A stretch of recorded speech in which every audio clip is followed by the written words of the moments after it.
Who's the best player in basketball? Oh. No. All right. End of the question. All right. What? I'll answer that question. But first, I got to say, touching back, before I forget, I heard you when you were talking about AD. I think you almost said AB, and it made me think of a funny ass.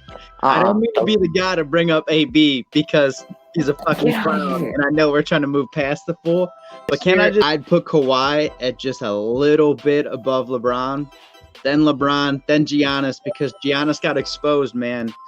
He's lanky. He's got the defense. He can finish at the rim like nobody else, but he got exposed with not being able to hit mid-range jumpers and not having a shot. And just when he's not on, that team is not, is not going to do anything. And Kawhi kind of did some LeBron-esque, like, carry the team, like, get them there. So I think Kawhi, LeBron, then Giannis. I like that. What do you think about that one, J-Love? Okay. The Joker. Nice one. So Nice. I would say KD, but KD's out right now. So we gotta go off of active rosters. So actives. That's where that's why I'm not saying KD, but when healthy, I think he's cool. Not gonna say obviously, but I think he's about a step ahead of everybody else right now. Other than that, I'm gonna go Giannis. I know his jump shot is not where it needs to be, but last year he's showing progression. He took 3 last year. The year before that he only took 1. The year before that he didn't take any. It was like 0.3. So he's starting to shoot. He shot about 28%, I want to say, last year, which it's not good. It's better than awful. And every year he's came into the league since then, all he's doing is working on that thing that he needs to get better at. Working. And I think this year he could hit 35%. Why not Kawhi Leonard as opposed to Howard? Okay. I think Kawhi could be that, but he's just not as dominant. I think there's a limit on what you can do on a perimeter player. Kawhi's a great defensive player on the perimeter. He's a great offensive threat all throughout the court. But as soon as you try to get him on the block, he's 6'7" and a small forward. As to Giannis is 7'1" with a 7'6" wingspan, and he can play all over the court once he develops that jump shot. Yeah, the past 12 feet, he's a liability. But I think the thing that everybody knocks on Kawhi about, my bad to cut in. But the thing that everybody knocks about Kawhi is he came from that Spurs, way. Just like Duncan, man. Player. It's not flashy. It's boring. It's fundamentals. It's like he just doesn't look like flashy, and he's not making explosive, crazy. He's not the superstar type of player, but he is. He is. He has that talent, but it's not flashy. Like you don't watch this game and you're not like enamored. Like, oh my God, look at that. But it's just like the dude finds a way to just fuck you up. He's a winner. And he's got defense too. Mm-hmm. The lockdown defender. And to another point, I'm with KD, and why even if I were to like throw in KD for an active list, I would still go Kawhi 1, LeBron 2, KD 3. Because my point with that is only because KD has not led a team by himself yet. He had Russell. He had all that talent in OKC. Everybody's always had somebody. Yeah, It's Arthur's turn. Yeah, Arthur's turn. Sorry, we're getting off balance here. Go ahead, take it away, Arthur. Well, going back to what Nick Howard said about Kevin Durant, I have to agree with you. I think all these championships that he won, I think he had to get help. You know what I mean? Like you said, Russell Westbrook, all that talent they had, and then now Golden State Warriors. With Stephen Curry, he was a good 3-point shooter. Deadly shooters. Then Klay Thompson, and now he's with the Brooklyn Nets. Along with Kyrie Irving. So I'm gonna say best player in the NBA. I would say I would put Kevin Durant, but if he was healthy, but he's out. So I'll just say Kawhi as first, and then Giannis is second, and then LeBron is third. Interesting. Very interesting. All right, Rumboyz OG. I gotta get you guys' takes on this one. This loaded ass question. Yeah. This one's not a question for me. It is Giannis. I mean, straight up, like, I totally agree that him and Kawhi are a very close 1 and 2. But honestly, if you're a defender and Giannis is coming at you, you cannot stop him. There is not a way to stop the dude.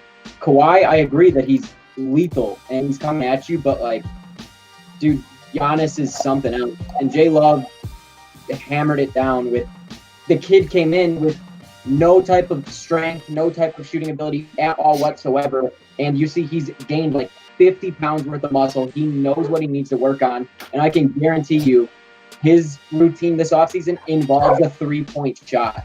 I can guarantee he's going to be working on it. Gotten better. And if the dude can shoot, people already have to step out on him. And if they don't, he can make the wide open shot. And people aren't going out on him. So if he can develop the shot, which I do think he will, I mean, there's not going to be a question. And the 3-pointer too. 3-pointer too. Exactly. Everybody in the league shoots a 3, so I think Giannis will potentially develop a 3-point shot too. So that's just me. Yeah, it is Giannis. All right, Robbie J. I'm going with the man that's been to 2 different teams. And when he was injured, the one of the teams that he left greatly, infinitely missed him. And I'm gonna go with Kawhi.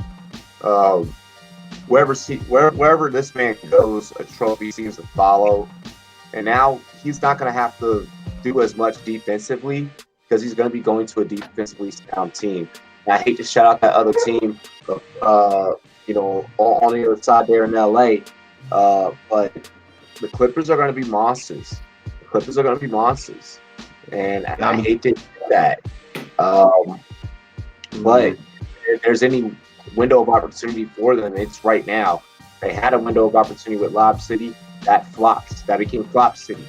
Now they have an opportunity with this defensively sound team. I believe it's 11 different defensive all-stars that they have.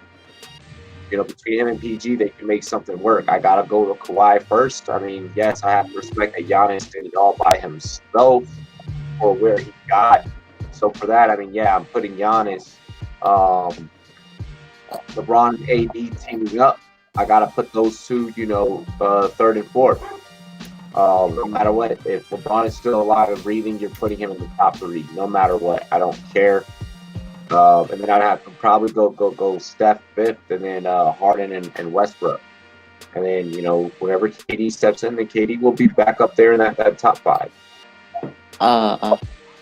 Curry at 2? I need to hear this.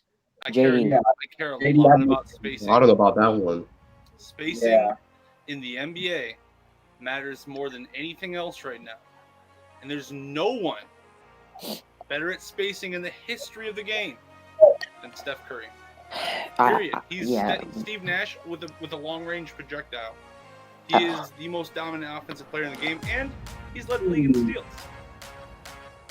Most dominant offensive player. Top 10 player.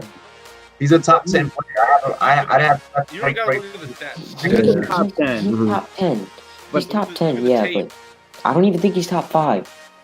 I could see him at like 7, but I'll tell you right now, Right. if I'm starting a franchise tomorrow out of like that second tier of guys, like out of the top 5 guys, AD is 6 for give me. me PG 13 over. No. Okay, I have to talk about this. Nikola Jokic, I'm sorry, is probably the most overrated player in the NBA right now. Underrated. Overrated. No. He is a No.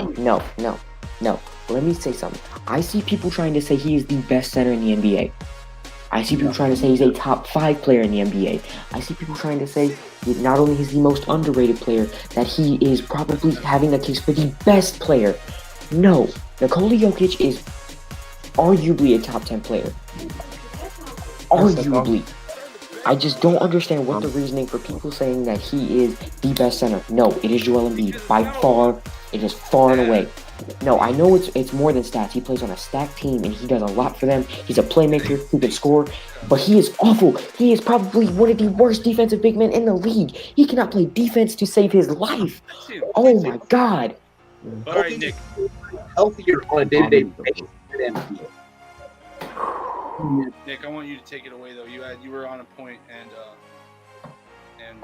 yeah, take it away, buddy. Oh, with the Steph Curry thing, like I do offensively, like he can score from anywhere. Like dude, he's a lightning rod. Like if you run a motion offense and you kicking the ball around, or if you give him setups, he's gonna fucking score on you. But you making that point with the leading the league in steals at one time too. Another guy that was up there in steals, that's like kind of in that tier 2. I would go with more of like a defensive player that can hit the three, that does a little bit of everything in that tier 2. If I'm starting a franchise from scratch, having a expansion draft and like can pick one player, one star, give me PG-13 over Curry. Yeah. Out of those tier 2 guys, all day. Curry's a tier 2? Curry's got past the 2, I would say. I wouldn't say like, don't think of like tier 2 as like bad. Like I consider like tier 2 like to be like 6 through 13. like A minuses, like guys that are up there, That's like fair. guys that are PG like is 5 through amazing. 10. I'm not gonna say it.